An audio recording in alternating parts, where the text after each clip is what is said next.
Welcome to David vs. Film. I am David, yo soy David, and tonight I am watching the best of the Love Actually cast on the Graham Norton Show.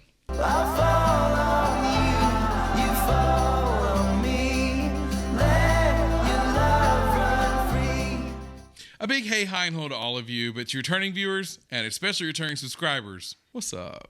Before we jump into the video, a quick word from tonight's sponsor. I want to share something with you that has seriously upgraded my home setup. It's the Hugh Grant NAS DH2300, and honestly, it's quickly become one of my favorite pieces of gear. If you've never used a NAS before, that's NAS or Network Attached Storage, it's basically your own private cloud. It solves all of the common storage headaches like running out of space, paying high cloud fees, worrying about privacy. This stores everything locally right here in your own drives, and it's way more cost effective. The space on this thing is crazy, up to 60 terabytes. That's like 20 million photos, 40,000 movies. Plus it supports a wide range of third-party hard drives, so you can easily build the setup that you want. The Hugh Grant DH2300 arrived perfectly and securely packaged, and setup was a breeze. Once you have your drives attached to the trays, just slide them into the NAS, follow the on-screen guide, and you are good to go. It even supports NFC, which worked flawlessly. As a first-time user, I was very relieved that Hugh Grant made everything so beginner-friendly. Now, this is my favorite part. I can store and organize my audio and video files and watch them from my TV, laptop, phone, even in 4K with subtitles. The built-in AI album assistant even recognizes and sorts my photos automatically. People, pets, places, very cool. Everything is right at my fingertips, whether I'm away from home or on the couch watching a movie. And with multi-user sharing, I can also easily let others access certain folders or just keep things private. Of course, all your data stays absolutely protected. Thanks to RAID redundancy, even if one drive fails, your files are still safe. So yeah, if you're into home theater, content creation, or just want reliable private storage, the Hugh Grant DH2300 is a game changer. Check the link in the description to grab 20% off during Black Friday from November 20th to December 1st. Don't miss it. On to why we're here. Graham Norton and the cast of Love Actually. So, I watched Love Actually with Mark a few years ago here on the channel. I'll leave the link up above. It was a fun time for us. We really love this film. I've watched it multiple times since then. I know that it's gotten some flack over the years, and I get that.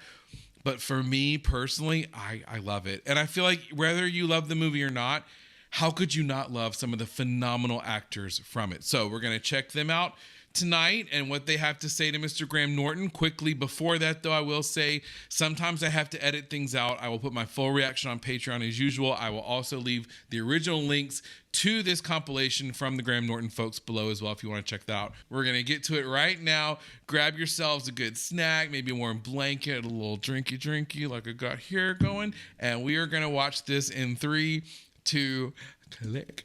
Two of you working together, you and Emma, obviously brother and sister in Love Actually, which I sort of, you forget that you're brother and sister in that movie. And then lovers in Sense and Sensibility. Beautiful. Luke Evans. Aww. He was so grumpy all the time. So grumpy. He knew me, he'd known me for years. There was nothing there for him. He knew that I wasn't going to cough up. She's so great. He couldn't have been less interested. I'm trying to make it look good.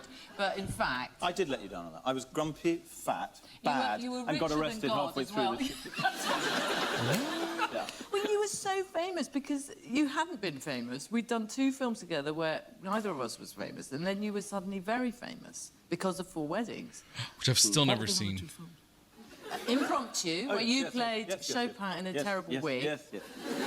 And The Remains of the Day, where you got killed in the war. Yes, very sad. Very sad. You are incredibly good at the crying, Emma. I mean, there's that one. There's The Remains of the Day. That crying, a lot of crying is sensational at the end of it. And, of course, Love Actually. Everyone loves the Love Actually crying. Heart-wrenching. No, see, look, they love. Everyone loves that crying. Do you have a shortcut to crying? No. Like a dead dog or whatever? No, I don't. No. But are you upset when you're crying, or are you just like Yes, I'm crying generally now? speaking pretending to be somebody else. And that person, whoever it is in some difficulty for some whatever reason, and that produces the emotion required Acting. to But fascinating. Fascinating. I could no more do it than fly. I have to have a woman come and blow Vicks Sinex into my eye. And even then, all you get is 3 yards of snot. Because in Love Actually, Martin, you had to get your kid off. You were a porn double. Oh, okay. Before we get, I always forget about him. I know he's in it, obviously, but I just see him as such a different kind of actor now than the role he played in Love Actually. That I just totally always forget he was in it. But yeah, with Emma Thompson though, she's so great. And has she won an acting Oscar? I know she won for Sense and Sensibility that they mentioned, if I'm not mistaken. I could be wrong about that. I know she won one for writing, but I don't know if she's won an acting Oscar. If she hasn't, she should. Has she? I'm going to feel really bad if she did not forgot. But anyway, the films he mentioned, though, Remains of the Day, I still want to see, as well as Four Weddings and a Funeral. Both of those I haven't seen that I really want to. Well, I must say this... I must say this for Richard Curtis's sake. I wasn't meant to be a porn double. I was meant to be a double on the set of something like An Eyes Wide Shut, sort of high-end, legit movie, but with a bit of shagging in it. Yeah. Oh, I see. Did you feel the pressure to kind of... Yes, I got a one-pack. Richard was strict with me about that. I came in with an 8-pack, and he said, it's got to go. You've got to look more normal. Got to look more approachable. So, no, it would have been silly for me to have played like a nice, likeable bloke with, with Gerard's physique. Yes. Not that I probably wouldn't have got Gerard's physique, because I don't think I have that same commitment. No. I don't think I have that. And I take my hat off to that. Filming, obviously, takes a long time. How many days did you spend filming this? We spent 18 days filming it. Transitions are That's good the with future, this. isn't it? That is the COVID seating. Yeah, it was really quick. And we had I think the script came in at about 190 pages odd by the end. And it was 18 days to shoot. So we were just rattling through, reams and reams of the story and the dialogue. Yeah. And presumably that made really practical things, just like learning lines hard. Learning lines was almost... I knew from the beginning that, when you're getting that number of pages, you're thinking, well, there's no way of really learning all this, and so we're going to have to come up with a couple of tricks to get through it. And I'd seen in The Godfather, there's a photograph of Robert Duvall holding Marlon Brando's lines. Oh, we've got it there, yeah. So I'd shown that to Annie Hathaway and Doug Liman, and I said, at some point, this is what's going to happen. And it came to pass, yeah. Yes, you've got some on-set pictures. Here you are. Sneaky. I'd be so because I can't even read it. I need my glasses, I'd be screwed, yeah. Of all the genius things of Marlon Brando, actually looking like he's not reading lines, I think, is the greatest skill, Because you've got Anne doing it as well. Oh my God, look at that. They gave us, they changed the days for this particular scene, and so, it was 10 pages, that scene, 10 pages of dialogue, and I hadn't looked at it. In the morning, and they were like, we're doing this scene, we've had to change this around and, blah, blah. And I was like, there's just, there's no way. And Keira? Oh, Keira Knightley. I just wanted to say quickly, I have come to respect and like him more in the later years, and I still haven't seen much of what he's done. I know he was in 12 Years a Slave, excuse me, and he saw him recently in the new Bridget Jones movie. But I want to see more from him because I like him. He's a very engaging actor. Knightley, what would be worse for you, having to sing in front of a large audience or do your sex faces? Right now? I'm not asking you to do them now. I'm so pleased. We're just asking you She's ready to go. Which would be worse? Because dangerous method, you had to do a lot of sex faces. I had to do a lot of sex faces. I had to do a lot of, weird sex faces. Oh, no, that's not a weird sex face, but, she's a bit of a weird character. That's not it. No, it was directed by... Samuel Jackson. So great. Again, these phenomenal couches that Graham puts together. No, yeah. I had to go on Skype with David Cronenberg, so that he could see what my planned weird sex faces were. That's Yeah, no, it's awful on every level because I'd never met him before. So, like, to say, hello, nice to meet you, and then all of a sudden have to go, so, hey, what are your sex faces? Which I'd been practicing in the mirror just before, which is just a weird thing to do. And I went on, and I got in the mirror, because they were meant to be, like, horrible sex faces. So they were horrible, but Skype froze. Really horrible sex face. So my, like, meeting with this big director, who I think is amazing, was suddenly just this kind of, It's great. But you do seem to have... I Hilarious. don't know whether it's bad What, a luck lot or of just... bad sex well, faces? No, Kieran, Graham, no. thank you, I'm Graham. not saying that. Right. You mean like bad sex faces? What is or a bad sex bad face? sex faces? Oh, yeah. Different things. It's two very different things. Yeah. You know, That's true. Bad sex face is just... But then, Nina, you Very had true. the thrill of being one of the biggest Christmas movies of all time, Love Actually, playing Hugh Grant's... he was private secretary. Yeah. Oh, yeah, she was. That's right. That's right. That's evil, isn't it? Can I just say, annoyingly untouched by time? Hugh Grant looks like a schoolboy. You look exactly the same. That's just because I haven't changed my hair in Yeah. 30 years or something. Yeah, that's his mistake. But you didn't get how big this film kind of No. remains. No, I had no idea. Maybe I just don't watch telly at Christmas, but that guy? I had no idea it was shown every year. Jimmy Oliver? Because I don't get a check every year, let's be honest.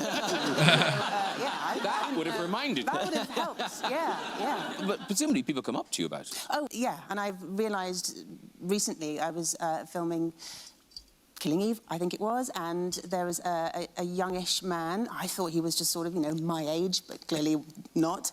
And we'd been filming for quite a while, and then we were sat sort of somewhere, something like this, and he was sort of looking at me and going, can I just say that it's just really weird sitting next to you because you're in my house every Christmas and I've grown up with you. Oh, yeah. Grown up with you. Oh, look at Stephen Fry back there. On Christmas Day. Love him. And even if they didn't put the sound up, it's on. It's just on. I'm in his living room and have been since he can, ever since he can remember, which is worrying, really. Because Laura, obviously happily married now, it's all lovely. it all Yeah, I don't really know her from anything else but Love When you've Actually. been single, your Laura friends Linney. have tried to set you up. Yeah, they did. And who did they see you with? Well, that's the thing that's the most confounding. The people who they have in your mind, like in will come, you know, some person who Okay, I'm sorry. Okay, listen. For those of you who watch the channel for a while, you know I try not to interrupt unsuccessfully. For those of you who are newer to the channel, I know I'm going to be annoying with this, but I have to interrupt for a minute because I saw Dawn French, who I did not know before I started watching Graham Norton, and oh my God, the way my world has been opened up from her. Does she have a twat ribbon on, which would be totally fitting? But my God, she cracks me up. Love Laura Linney, but I gotta admit, I'm gonna be watching Dawn French for a lot of this just because I love her. this thing. You I'll could be talk listening, French. And I went out on one date with one guy. We were at the dinner table, and all of a sudden he went, "Meow." I have apologized.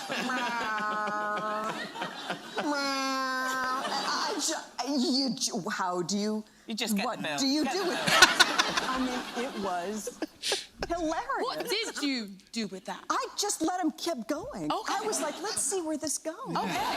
Is it going to go full roar? Have fun with it. Stop? Are we leading into another animal sound? I mean, I was just... And to watch the face with the noise, like the message underneath the meow. I mean, it was, and it is burned in my brain. And he was a friend of a friend. Yeah. What did the friends say? I haven't spoken to them in a while. Yeah. No, and it is very different. I mean, you still use your special set of skills. Yes. But this time in a different way. From a different angle, I would say. Yeah. I'm sort of the hunted one instead of me hunting. Yeah. The authorities are after me this time. But the shock in this one, and I imagine American travel agents will be delighted, in that this time we discover you don't need to come to Europe for bad things to happen to your family. I know. Do you know something? Just the other day, I got a legitimate letter from a school teacher somewhere in South Texas that was passed to someone else, that was passed to someone else, that was passed to someone that I eventually got. And she had tried to take 60 students from South Texas to Europe to, you know, all the scenic spots in Europe and stuff during a summer vacation. 40 of them, the families got the kids out of it because they had seen Taken 2. I figured some had And taken. then this year she wanted to take 20 of them, and they all said no. The parents said no, they're not going because we've seen that movie. Now these are kids that haven't left South Texas. And never will. So I'm trying to compose a letter to the teacher to read out to the kids and stuff. I don't know. Well, they should look at Taken 3. America, very dangerous also. Yeah. Yeah. There are just Yeah, those it's true. fantastic set Because pieces. before we get to the fantastic Rowan Atkinson, that's very true. I love to hear, and this has been the case for me growing up in the South my whole life, this sort of fear of leaving that area, you know what I mean? Especially to go overseas or out of the country, because what happens is it's dangerous out there. I'm like, y'all, it's pretty dangerous here, okay? I guarantee you there are a lot of folks that are scared to come here like anywhere else, right? But my experience has been traveling abroad, which is very limited, honestly. And I've never been to Europe, but I would say that like my limited experience of traveling abroad, no issues whatsoever. But, you know, just be mindful like anybody else would be. You'll be fine. The people love watching you do the energy tablets. Mr. Bean. Yes. Which must be that must be knackering. It was knackering, actually. Yes, it was. Yeah, it's a dance sequence in which I display some extreme. I think we've got some dance moves. There's some of your moves. Oh yeah. And it's very and it was very taxing. Yes, I have to say. And you know, it doesn't get less taxing with the advancing years. But I managed to keep it going, and we just did a couple of takes in which I just sort of did the silliest stuff I could. Yeah. And is it very kind of po-faced, kind of going, that's funny, Yes. funny? Or Yes. do you not laugh? Do you never laugh? Oh, I do laugh. Yes. That's good. But do you make yourself laugh?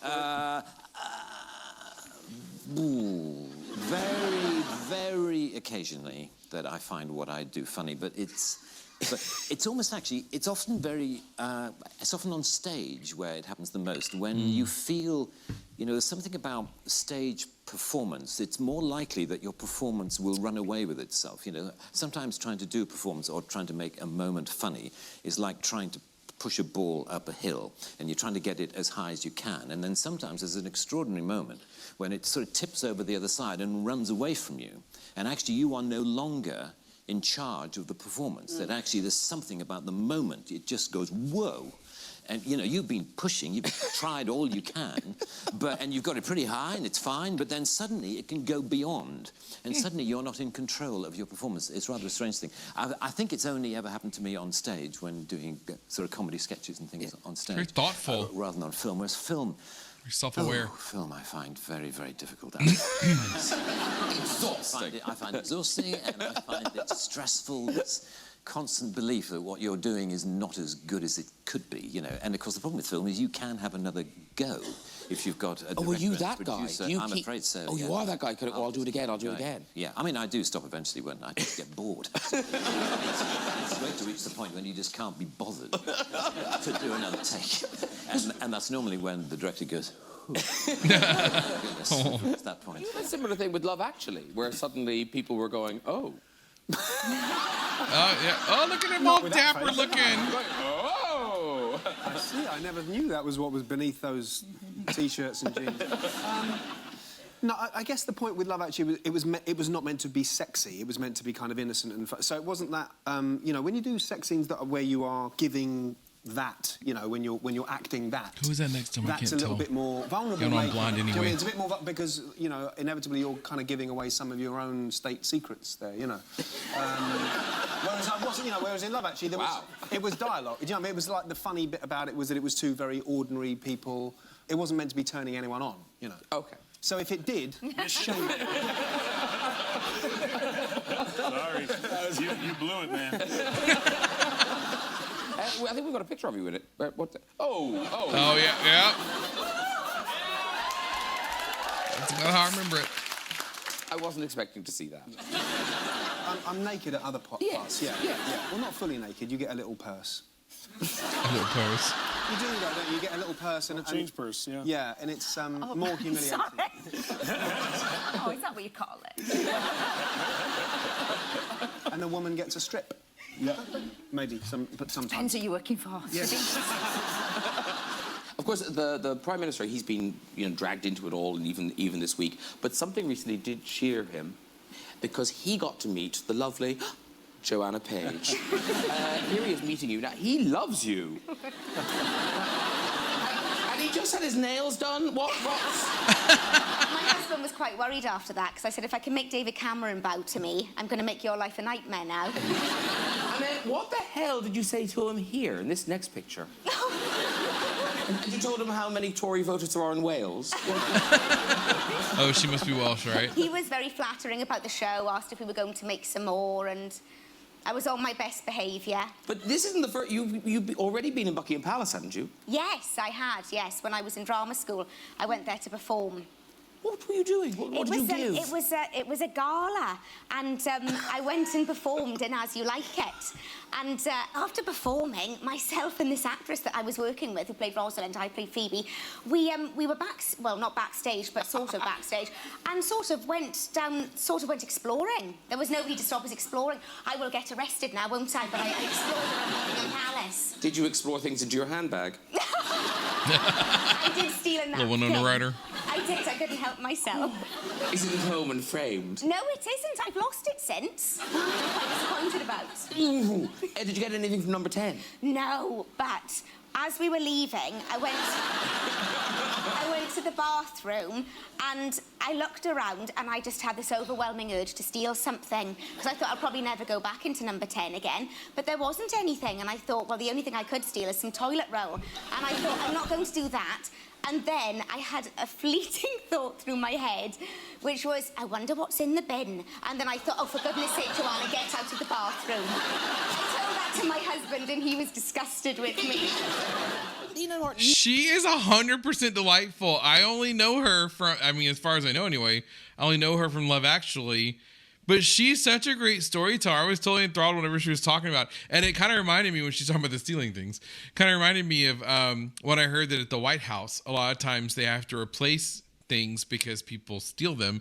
But like more than you would expect, like hand towels, pieces of china, things like that. They'll have incomplete sets of flatware and things like that because people steal them from the White House. But I guess it kind of makes sense. You know, you have a few to drink and you're kind of a klepto anyway. And then, 2 + 2. You've worked together a few times, haven't you? Couple of times. Love Actually. Love Actually, when we didn't actually meet each other at all. we didn't. No, you were a different seat. No, we didn't meet anyone, really. Martin's Love Actually. popular. No. And The Debt. Oh, my God. With that's right. some other people who I can't remember. Yeah. I should just say I was in The Debt. When it comes... You're very good at it. Yeah. Are you in The Debt? Yeah. Bath I wasn't sure. Yeah. It was a long we're time all in ago. Love Actually. It's another load of people I've never met. It was many decades ago. It was 20 years ago. Yeah, decades. Wow. Yeah. And was Love Actually on this Christmas? Presumably it was. It must have been somewhere. Yeah. Here it's a big deal. In America, it's an even bigger deal. Is it? It's, massive. Did I hear a yes? Yeah, right. No, it's very popular here, but in America, it's like a serious business. Yep. I've been asked in America if I've ever done anything else. I believe that 100%. I do genuinely. Pointy ears, big. Yeah. Hello. This lovely couple came up to me, I can't remember which American airport, and said, we really loved you in Love Actually. It was amazing. It was one of our favourite films. Have you ever done anything else? I was like, why, you little? No, it's a very big deal there. I love that worrying about you. He was good. Exactly, yeah. He was What good. happened to him? Yeah. Why? Why did nothing else happen to him? Yeah. true. Presumably now you're in London. Does the Love Actually reaction get bigger in London? No. Oh, that's good. Weirdly, no. It's sort of... Love Actually is so much bigger than I ever thought it would ever be, or any of us did. That They're all saying it's that, sort of right? a universal sort of connection that people have with that movie. Well, it's turned into a kind of an annual Christmas movie. People watch Love Actually at Christmas, don't they? Yeah. But people feel sorry for you. They feel very sorry for me, but they shouldn't. They shouldn't, because I really believe I got the best kiss in that movie. Hands down. Hands down, I got the best kiss. Sorry. Who's that with Hugh Grant? Rodrigo Santoro. Heck yeah, Rodrigo Santoro, yeah. Right. Whooping for him, yeah. Way. And it was sweet because we were both very brokenhearted when we made that movie. Aw. He had just been dumped, I had just been dumped. And I remember the day we were gonna go shoot this and we both sort of slumped in the van. And he was like, Louetta, my heart is broken. I was like, so is mine. And I turned to him, I was like, well, all day long we get to make each other feel better. And I think there is a sweetness to the scene because of that. We were both very sad. Sweet. Oh my God. Let's all watch it again now. Oh yeah, it's good to know that when you have that kind of, behind the scenes info. Y'all know I love some behind the scenes info, and if you didn't, I do. So I really enjoy hearing those kind of details. Here's my complaint, just quickly, with these, not to lead off with a complaint, but hey, sometimes it happens, right? I hate that these Graham Norton clips are so engaging that they're just over. And there's no warning, and you don't know it's coming, and the transitions are so good, especially in this one I noticed, between or among the different clips. They just kind of flow from one to the next. But it really irks me and gets my goat whenever they cut right away to the end. And I'm like, no, I'm not ready yet. But that was enjoyable. There were a few I didn't get to see. Obviously, Alan Rickman, rest his soul. Not the guy you root for in that particular movie, but always a great actor. And I would have loved to have seen a couple of clips from him. And as Laura Linney mentioned, Rodrigo Santoro. I know he also didn't have a huge role in the movie, but great. Bill Nighy. Bill Nighy was amazing in that. I would have really enjoyed to see. I really enjoyed getting to see some of him. And who else was in Love Actually that would have been great? I love Liam Neeson. And I gotta tell you something. I have not watched the new, at this point anyway, it's newer, the Naked Gun remake that he did, but I have heard that he was phenomenal and that his comedic skills were just so great. So yeah, a lot of Hugh Grant, which was good. I'm trying to think of anyone else. Who am I missing? They even had Kira in there. I guess, what's his name? Andrew Lincoln from Walking Dead, right? That guy who I knew from Walking Dead, then found out he was British, and it like freaked my freak because I had no idea. But yeah, a great movie. Like I said in the beginning, if you didn't watch the intro, I really enjoyed Love Actually. Mark and I did that one again for the channel. So that reaction's out there. But it's just one of those movies that is so good to put on at any time of the year, but especially Christmas, like they were saying. It is huge here in America for those watching maybe across the pond or elsewhere. It is a big one. We don't, I think anyway, I don't think it's the Americans that are as hard on it as maybe the Brits, because we were very open-minded about a bunch of shit, right? So it's like we tend to just watch things and be like, yeah, okay, sure. He's hitting on his best friend's wife and they just got married. Sure, it's romantic. He's hitting on his, employee who he called fat. Sure, why not? How endearing. It's just how we are. But I'm trying to think if there's anyone else that I missed from that movie that wasn't in these clips, because sometimes that happens. But no, this was pretty well done. Well done, Graham Norton. This was another great one. And thank you guys so much for watching. Let me know, as always, if you are in that camp of Love Actually is not a great movie. And with the kid. My bad. Sorry to interrupt myself. The kid. I wish we could have seen the kid. I don't know his name, but he was so cute in Love Actually, and now he's gone on to be an adult, which he still looks like a kid, kind of, but he's doing some good work since then. I think Game of Thrones as well, but other stuff. But anyway, yeah. So let me know if Love Actually is one of those movies that you guys watch at the holidays or other times, or if it's one of those that you pan saying it's not worth the hype. And I highly doubt you'd have still been watching this video at this point if that's the case. But still, let me know. Maybe so. Maybe this isn't your kind of thing. More than anything, as I always say, thank you so much for spending some of your time with me today. I really love watching these Graham Norton clips. I can't wait to watch more with you. I hope you have a great rest of the day / night wherever you are. And I will see you in the next one. Bye. I love the chase and the hunt, and I set the pace when I'm running. I always take what I want and I always give it 100. Don't need a bank, no, I'm funded. Play the game like it's nothing. I'm always thankful for something. Don't take for granted, stay humble.